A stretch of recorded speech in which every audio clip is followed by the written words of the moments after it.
तो आप और हमारी तो औकात ही क्या है कलयुगी जीवों की। जब अब्राहिम सुल्तान जैसे फैल हो गए मान बढ़ाई और अहंकार के चलते, पुण्यात्माओं परमात्मा एक वाणी कहते हैं, संतों की वाणी है अनमोल, इसे ना समझ सके अनभोल, साहिब ने भेद दिया सब खोल, अपनी सतलोक राजधानी का। तो परमात्मा कहते हैं संतों की वाणी है अनमोल, बहुत गूढ़ रहस्य युक्त है, और इसे ना समझ सके कोई अनभोल। आम व्यक्ति आम भगत के बस की बात नहीं है जो परमेश्वर की, सतगुरु रामपाल जी भगवान की वाणियों के अर्थों को समझ लेगा। मालिक कहते हैं सब सुमरे अपने अनुमाना तो गति लखी न जाए, और कहे कबीर कृपया कर जन पर जो की त्यो समझाए। जिस पे सतगुरुदेव जी मेहर करेंगे वही इन वाणियों को समझ सकता है और समझा सकता है। अब्राहिम सुल्तान भी धोखा खा गया। अब तुम कहोगे यार तुम तो परमात्मा से भी बड़े हो गए, गुरुजी तो कह रहे हैं कि हम सुल्तानी नानक तारे, दादू को उपदेश दिया, जात जुलाहा भेद न पाया, काशी माहे कबीर हुआ। तो गुरुजी तो कहते हैं कि हमने नानक को और सुल्तान को, दादू को पार कर दिया। तो गुरुजी की वाणियों के खिलाफ बोल रहा है कि सुल्तान अदम भी फेल हो गया, पार नहीं हुआ। आपका कहना बिल्कुल सही है। आम भगत ये हिम्मत नहीं कर सकता परमात्मा की वाणियों के खिलाफ बोलने का। आम भगत की औकात नहीं है कि वो ये कह दे परमात्मा की वाणी में बोलने के बाद कि हम सुल्तानी नानक तारे, कि नानक पार नहीं हुआ, सुल्तानी पार नहीं हुआ। आम भगत के बस की बात नहीं है, ना उसकी हिम्मत है। ये हिम्मत परमात्मा उसी को देता है जिसको निमित्त बनाता है, क्योंकि हिम्मत के पीछे परमात्मा उसको सबूत देता है पहले। तो आज आपको पता चलेगा इस अनमोल ग्रंथ में अदम सुल्तान की जब आप ये जीवनी पढ़ोगे। अब्राहिम सुल्तान सब कुछ त्याग दिया जिसने, हम उसकी तुलना में एक नाखून नहीं त्याग सकते। अगर कोई 2 करोड़पति है, देखिए मुझे वो छोड़ के बता दो, और बढ़ाने में लगा रहेगा आज भी ये ज्ञान लेने के बाद। और वो पुण्यात्मा जब ज्ञान समझ में आया, कहते हैं जब वो अपनी पालकी में बैठ के सवारी निकलती थी, जब उसकी इराक के बादशाह की, बलक बुखारा शहर के बादशाह राजा इब्राहिम सुल्तान की, कहते हैं इतना धन धान्य से परिपूर्ण था, इतने सुख थे उसके, देवताओं का राजा इंद्र भी ऊपर से शर्माता था कि ऐसे ठाट बाट तो मेरे भी नहीं है। और उस पुण्यात्मा ने अपना सब कुछ छोड़ दिया, ठोकर मार दी 1 सेकंड में परमात्मा के लिए। उसके बाद भी उसको अगर किसी चीज ने नीचे गिराया तो किस चीज ने गिराया पता है? किसने गिराया? मान बढ़ाई ने। उससे मान बढ़ाई नहीं छूटी। और ये वाणी परमात्मा ने इब्राहिम सुल्तान के लिए कही है कि राज त्यागना सहज है और सहज नारी का ने, क्योंकि उसने जो राज उसने जो त्यागा था ना, कोई नहीं त्याग सकता। और नारी का ने 16,000 रानियां थी, आप एक नहीं छोड़ सकते। तीसरे दिन याद आ जाती है, ससुराल में जाके बैठ जाते हो। 16,000 रानियां त्याग के गया था। ये वाणी परमात्मा ने इब्राहिम सुल्तान के लिए बोली है कि राज त्यागना सहज है, सहज नारी का ने, लेकिन मान बढ़ाई और ईर्ष्या दुर्लभ तजना ये नहीं छूटी उससे। इसका प्रमाण दे रखा है गुरुजी ने। इब्राहिम सुल्तान कितना नीचे गिर गया था, वो नाम देने लग गया था कबीर परमात्मा से चोरी छिपे। उसने अपने चेले बना लिए थे। परमात्मा का चेला बनने के बाद कितनी बड़ी गलती। सुनना, जिस मोह को छोड़ के आया था काल ने फिर उसको उसी मोह में जकड़ लिया आगे चल के। इसलिए दास को परमात्मा हिम्मत देता है कि बेटा वो पार नहीं हुआ। मुक्ति 5 प्रकार की होती है। कहां कहां गया है? बैकुंठ भी एक मुक्ति है, मिनी सतलोक भी एक मुक्ति है, सप्तपुरी भी एक मुक्ति है, ब्रह्मलोक में चले जाना भी एक मुक्ति है, और सतलोक भी एक मुक्ति है।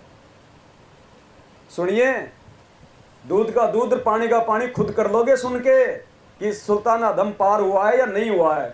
ये लक्षण पार होने के या फैल होने के। सार नाम लेने के बाद में गलती, सार नाम लेने के बाद की उसकी आगे की जीवनी आपको दास पढ़ाएगा परमात्मा के आशीर्वाद से। और आंख खोल लेना, फिर तुम्हारी कहाँ औकात है, मेरी कहाँ औकात है। अगर भगवान की मर्यादा में नहीं रह के रहे तो, भगवान की रजा में राजी नहीं रहे तो, जब वो फैल हो सकता है तो आपकी हमारी औकात क्या है। सुनिए,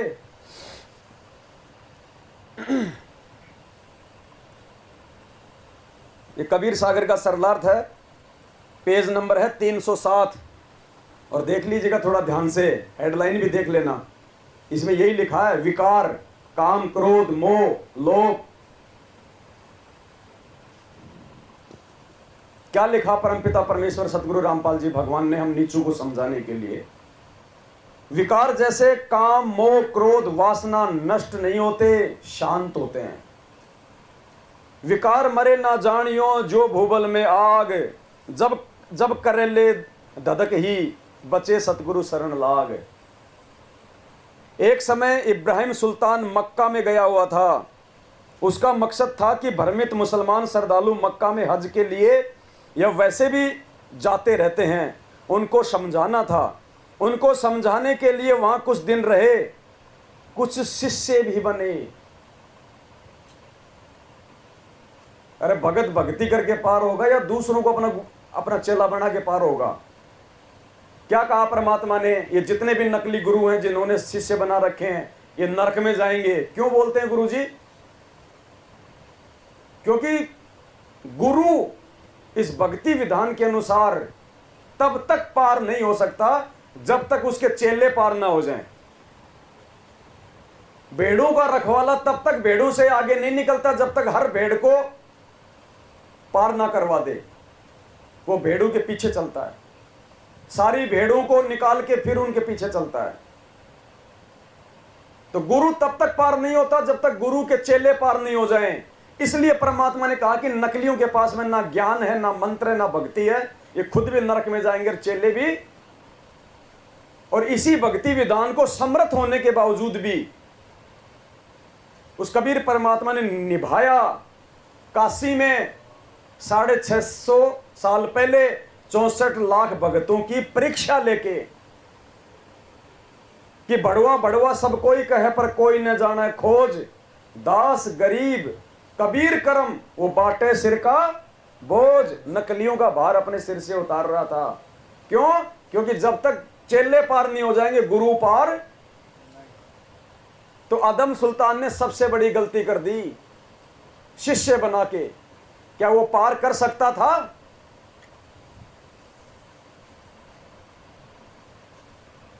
उसके कुछ शिष्य भी बने। किसी हज यात्री ने बलक शहर में जाकर बताया कि इब्राहिम मक्का में रहता है, यानी वो बलक बुखारा छोड़ चुका था।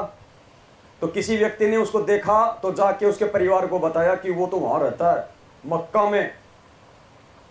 छोटे लड़के ने पिताजी के दर्शन की जिद की तो उसकी माता, लड़का तथा नगर के कुछ स्त्री पुरुष भी साथ चले और मक्का में जाकर इब्राहिम से मिले। अब देखना पुण्यात्माओं, कितना गहरा परमात्मा यहां हमें समझाना चाह रहे हैं कि कैसे जीव मोह में फंसता है, कैसे काल भगवान मोह में फंसा लेता है, और कैसे वो आत्माएं परमात्मा की विशेष पुण्यकर्मी आत्मा है। और अगर मर्यादा मेरी तो 100% वर्तमान में पार होंगी जिनके घर में पुत्र रूप में कोई संतान नहीं है। देखना ये कैसे फंसता है।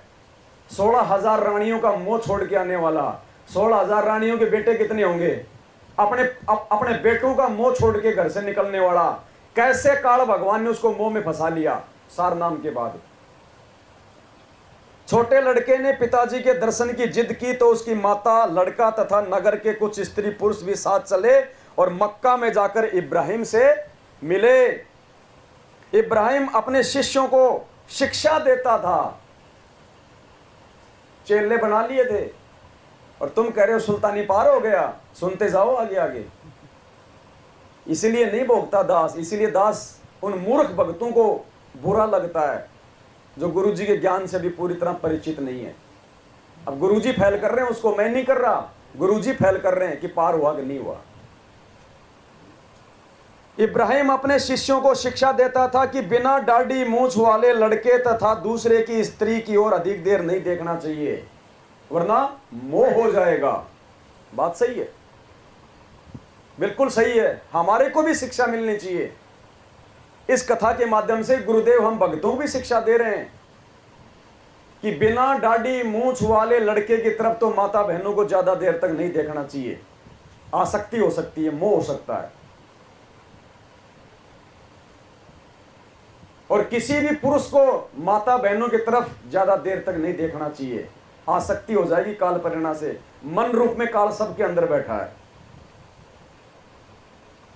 इब्राहिम अपने शिष्यों को शिक्षा देता था कि बिना दाढ़ी मूंछ वाले लड़के तथा दूसरे की स्त्री की ओर अधिक देर नहीं देखना चाहिए।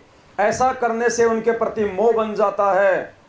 अपने लड़के को देखकर इब्राहिम से रहा नहीं गया। करनी तज कथनी कथ है, अज्ञानी दिन रात, और कुत्ते जूं भोकत फिरे सुनी सुनाई। ये पार होने के लक्षण है क्या भाई साहब? एक टक बच्चे को देखता रहा। 2 मिनट पहले तो क्या शिक्षा दे रहा है, और अब एक टक बच्चे की तरफ देखता रहा। लड़के की आयु लगभग 13 वर्ष थी। शिष्यों ने कहा कि गुरुदेव, आप हमें तो शिक्षा देते हो कि बिना दाढ़ी मूंछ वाले बच्चे की ओर ज्यादा देर नहीं देखना चाहिए, आप स्वयं देख रहे हो। इब्राहिम ने कहा, पता नहीं मेरा आकर्षण इसकी ओर क्यों हो रहा है। उसी समय एक बूढ़े व्यक्ति ने कहा, राजा जी, ये आपकी रानी है और ये आपका पुत्र है। आप राज्य त्याग कर आए उस समय यह माता जी के गर्भ में था, आपसे मिलने आए हैं। उसी समय लड़का पिता के चरणों को छूकर गोदी में बैठ गया। इब्राहिम की आंखों में ममता के आंसू छलक आए। ठग लिया काल ने।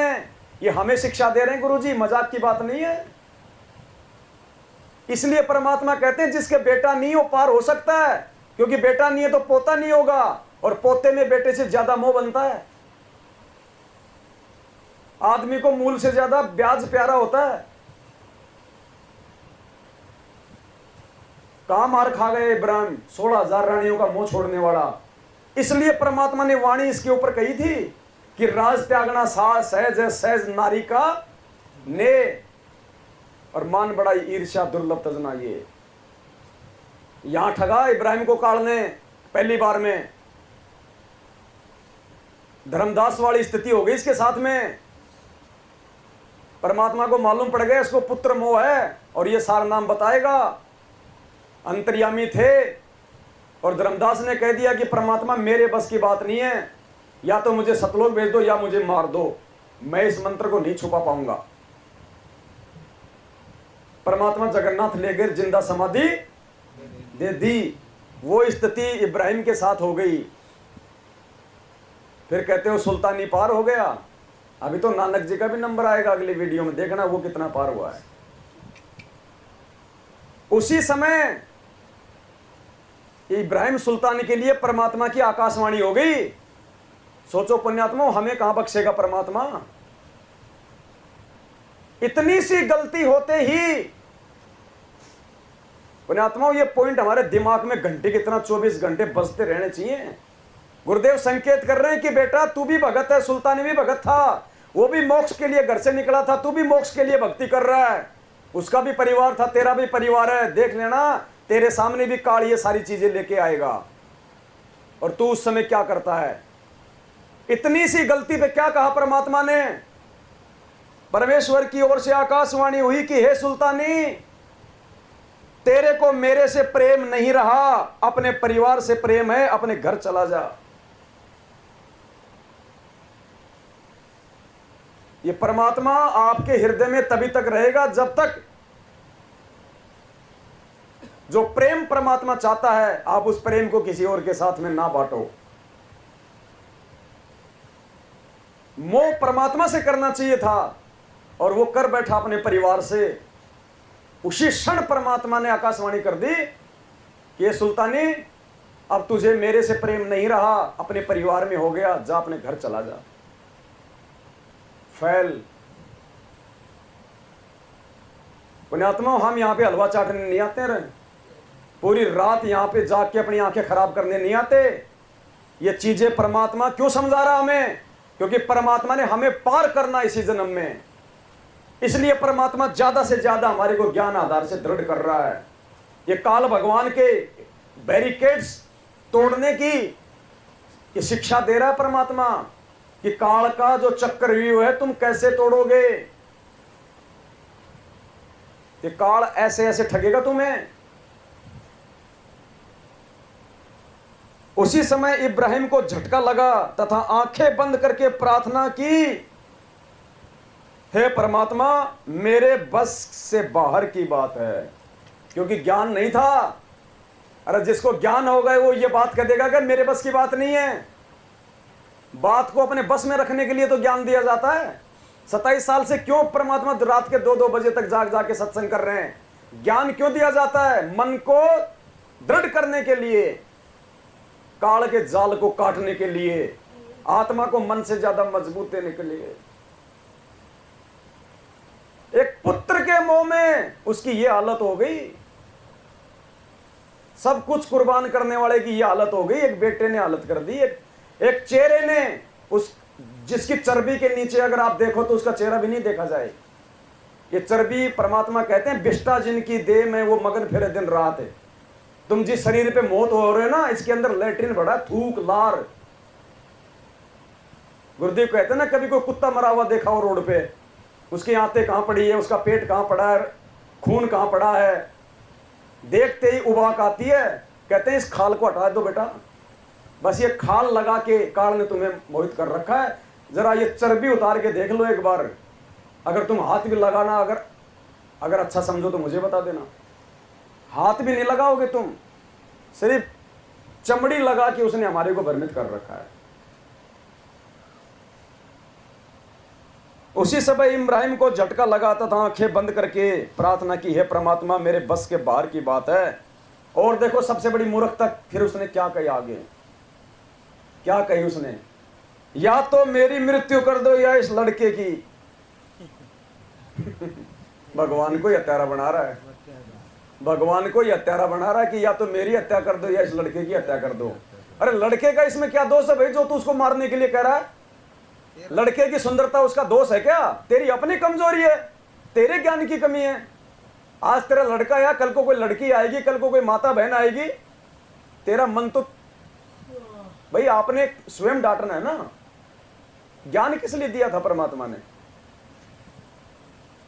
ये शिक्षा और दे रहे हैं परमात्मा कि बेटा जल्दबाजी में घर छोड़ के मत भाग जाना, बाद में फिर वही घर याद आएगा।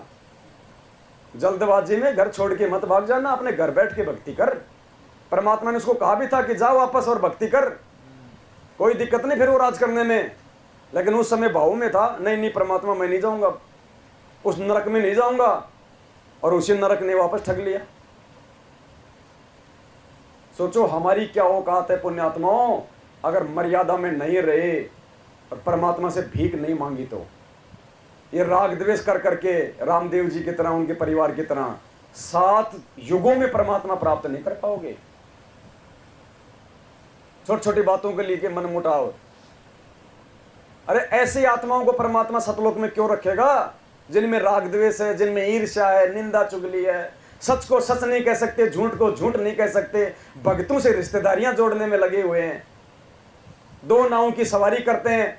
ऐसों से तो काल भी दूर रहता है, परमात्मा तो कहां निकट आएगा। ये नहीं चलेगा भक्ति मार्ग में कि सुबह उसकी तरफ और शाम को उसकी तरफ। एक नाव की सवारी, 2 नाव की सवारी करने वाले की जांग फटती है बीच में से, जैसे भीम ने फाड़ी थी जरासंध की। या तो मेरी मृत्यु कर दो या इस लड़के की। उसी समय लड़के की मृत्यु हो गई। इब्राहिम उठकर चल पड़ा। बलक से आए व्यक्ति लड़के के अंतिम संस्कार करने की तैयारी करने लगे। परमात्मा पाने के लिए भगत को प्रत्येक कसौटी पर खरा उतरना पड़ता है, तब सफलता मिलती है। गुरु जी कहते हैं ऐसे नहीं मिलेगा परमात्मा, ऐसे नहीं मिलेगा सतलोक भाई। प्रत्येक कसौटी पे खरा उतरना पड़ता है। परमात्मा परीक्षा ले रहा था उसकी। वो बच्चा भेजने की प्रेरणा परमात्मा ने करी थी कि देखो इसके अंदर कितनी क्या कमी है। अभी काम, क्रोध, मद, लोभ, मोह, अहंकार, ये 5 गुण है ना। परमात्मा ने यही देखा था कि इसके अंदर है भी हैं कितने। मालिक को तो पता था, लेकिन उसको दिखाना चाह रहे थे कि तू अभी कहां खड़ा है, तू कितना है भक्ति मार्ग में, कहां खड़ा है, तेरा अवलोकन खुद कर ले। और अंतर्यामी से तो क्या छुपा हुआ था। परमात्मा पाने के लिए भगत को प्रत्येक कसौटी पर खरा उतरना पड़ता है, तब सफलता मिलती है। उस लड़के के जीव को परमात्मा ने तुरंत मानव जीवन दिया और अपने भगत के घर में लड़के को उत्पन्न किया। अब अब्राहिम के उस लड़के को परमात्मा ने जो मार दिया, उसी समय शरीर छुड़वा दिया, उसको अपने किसी भगत के घर में जन्म दे दिया। और अब देखना परमात्मा फिर अब्राहिम से मिलवाएगा। दास ने एक बात कही थी, पुण्यात्मा, मुझे नहीं पता इस बात का, ये तो आज पढ़ रहा हूं मैं। क्या कहा था दास ने? आपत्ति के समय ही भगत की परीक्षा होती है, और जब तक भगत उस आपत्ति को परमात्मा की परीक्षा समझ के पार नहीं करेगा, वो आपत्तियां भगत के सामने बार बार आएंगी। जब तक बच्चा 8वीं कक्षा पास नहीं करेगा, बार बार उसको 8वीं में ही एडमिशन लेना। तो पुत्र मोह में जो फेल हो गया था अब्राहिम, फिर से परमात्मा ने उसी पुत्र को देखना उसके सामने लाके खड़ा करेगा। उसी समय शरीर छुड़वा दिया बच्चे का और अपने किसी भगत के घर में जन्म दे दिया। फिर एक दिन परमात्मा का, जो कि जिंदा बाबा के रूप में थे, आश्रम में सत्संग था। उस सत्संग में इब्राहिम भी आ गया और 4 साल की उम्र में वो लड़का भी आ गया। उस लड़के के जीव को परमात्मा ने तुरंत मानव जीवन दिया और अपने भगत के घर में लड़के को उत्पन्न किया।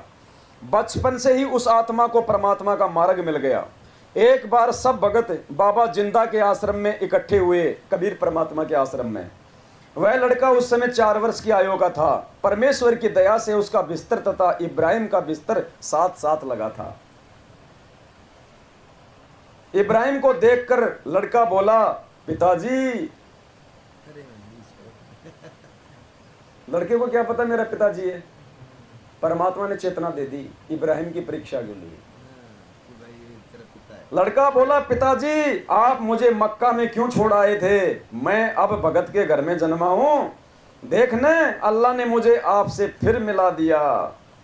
ये बात गुरुजी कबीर परमेश्वर के पास गई तो जिंदा बाबा कबीर परमेश्वर ने बताया कि यह इब्राहिम का लड़का है जो मक्का में मर गया था। अब परमात्मा ने इस जीव को भगत के घर में जन्म दिया है।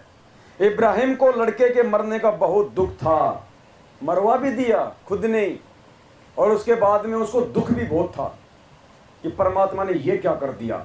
भगवान में दोष देख लिया ना कि परमात्मा ने ये क्या कर दिया। क्या कहते हैं गुरुजी कि वो भगत नहीं है जो अपने भगवान की किसी भी क्रिया में दोष देखता है। अंतर्यामी था परमात्मा, और मालिक बहुत दयालु होता है, अपनी आत्मा के दुख को देख भी नहीं सकता। जब तक उसके टेंशन को दूर नहीं करते, भगवान भी टेंशन में रहता है। तो इब्राहिम, उस लड़के को परमात्मा ने क्यों जन्म दिया भगत के घर में, और क्यों उसी आश्रम में मालिक ने बुलाया? क्योंकि इब्राहिम के मन में दोष था, ये बहुत ज्यादा जो है उसको दुख था कि भगवान ने लड़का मार के अच्छा नहीं किया। जिंदा बाबा ने क्या बताया कि यह बात जब जिंदा बाबा के पास गई तो जिंदा बाबा ने बताया कि ये इब्राहिम का लड़का है जो मक्का में मर गया था। अब परमात्मा ने इस जीव को भगत के घर में जन्म दिया है। इब्राहिम को लड़के के मरने का बहुत दुख था, परंतु किसी को साझा नहीं करता था। उस दिन उससे कहा, हे कृपा सागर तू अंतर्यामी है, आज मेरा दिल हल्का हो गया। मेरे मन में रह रह कर आ रहा था कि परमात्मा ने ये क्या किया। जैसे बरवाला कांड हुआ ना, और गुरुजी तारीखों पे नहीं गए और फिर कांड हो गया, तो क्या कह रहे थे बहुत सारे शाने लोग, ये गुरुजी ने क्या किया। तारीखों पे चले जाते तो इतना बड़ा कांड ही नहीं होता। वो अर्जुन सर्जुन वाली बात हो गई। ऐसे भी लोग नीचे गिरे पतिव्रता धर्म से बरवाला कांड के बाद। ये परीक्षा थी बरवाला कांड। मेरे मन में रह कर आ रहा था कि परमात्मा ने ये क्या किया, इसकी मां घर पर क्या मुंह लेकर जाएगी। आज मेरी आत्मा पूर्ण रूप से शांत है। अब मुझे शांति मिली है इस लड़के को वापस देख के। जिंदा बाबा ने उस लड़की पहले वाली माता यानी इब्राहिम की पत्नी को संदेश भिजवाया कि वह आश्रम आए। लड़के तथा उसके नए माता पिता तथा इब्राहिम को भी बुलाया। उस लड़के को पहले वाली माता से मिलाया। लड़का देखते ही बोला, अम्मा जान आप मेरे को मक्का छोड़कर चली गई। वहां पर अल्लाह आए, देखो ये बैठे जिंदा बाबा। हाथ करके बोला, बंदी छोड़ सतगुरु रामपाल जी भगवान। और आज यहाँ सात संगतियों में यही तो बता रहे कि ये है परमात्मा, ये है जिंदा बाबा, ये बैठा, एक ही बात है ये। आज जितनी खुशी और जितना विश्वास हम ये कहानी पढ़ के हो रहा ना, उतना ही सात संगत में बैठ के ये चर्चा सुन के हो जाना चाहिए। आज हम भी तो उस लड़के की तरह यही चीख चीख के बता रहे हैं कि ये है जिंदा बाबा, ये है असली कबीर। और मेरे को साथ लेकर इन्होंने घर छोड़ गए। मैं इस माई के पेट में चला गया, फिर मेरा जन्म हुआ। अब मैं दीक्षा ले चुका हूं, प्रथम मंत्र का जाप करता हूं। हे माता जी आप भी गुरुजी से दीक्षा ले लो और अपना आत्म कल्याण हो जाएगा। इब्राहिम की पत्नी ने दीक्षा ली और कहा कि इस लड़के को मेरे साथ भेज दो। परमेश्वर कबीर जी जिंदा बाबा ने कहा कि यदि उस नरक में राज की चक्का चौंध में रखना होता तो इसकी मृत्यु क्यों होती। गुरुदेव ने कहा कि इस लड़के को अगर मैंने राजपाट में रखना होता, उस नरक में रखना होता, राजपाट को परमात्मा ने क्या बताया, नरक, तो मैं इसकी मृत्यु क्यों करता। अब तो आप आश्रम आया करो और महीने में सत्संग में बच्चे के दर्शन करके जाया करो। इब्राहिम को उस लड़के में अपनापन नहीं लगा क्योंकि वह किसी दूसरे शरीर में जन्मा था। पता था कि मेरा ही लड़का है, लेकिन दूसरा जन्म हो गया इसलिए उतना मोह नहीं। अब हमारे लड़के की टांग कट जाए तो और पड़ोसी का चाहे मर जाओ, नहीं होता ना दुख इतना। परंतु उसके मन और भ्रम की मूर्खता का नाश हो गया। जो वह मन मन में कहा करता था कि अल्लाह ने ये नहीं करना चाहिए, अल्लाह ने ये नहीं करना चाहिए, अर्जुन सर्जुन की तरह कि आपको यहां नहीं बैठना चाहिए, वो सुल्तानी पार हो जाएगा क्या? पार हो जाएगा वो सुल्तानी। इसलिए परमात्मा दास से बुलवाते हैं कि ये कोई आत्मा पार नहीं हुई, ये सब आत्मा इस समय आएंगी। अब है पार होने का समय, अगर मर्यादा में टिके रहे तो। पुण्यात्मा ये सात संगतियां हैं, ये परमात्मा का छोटा, ये परमात्मा के छोटे सत्संग है। ये बहुत विशेष परमात्मा ने बहुत विशेष ज्ञान के लिए निमित्त बनाया है। जो बातें हम गुरुजी के रहते सहते उनको मानुष मान के नहीं समझ सकते थे ना, वो बातें आज हम गुरुजी को भगवान मानकर सात संगतियों से सीखेंगे।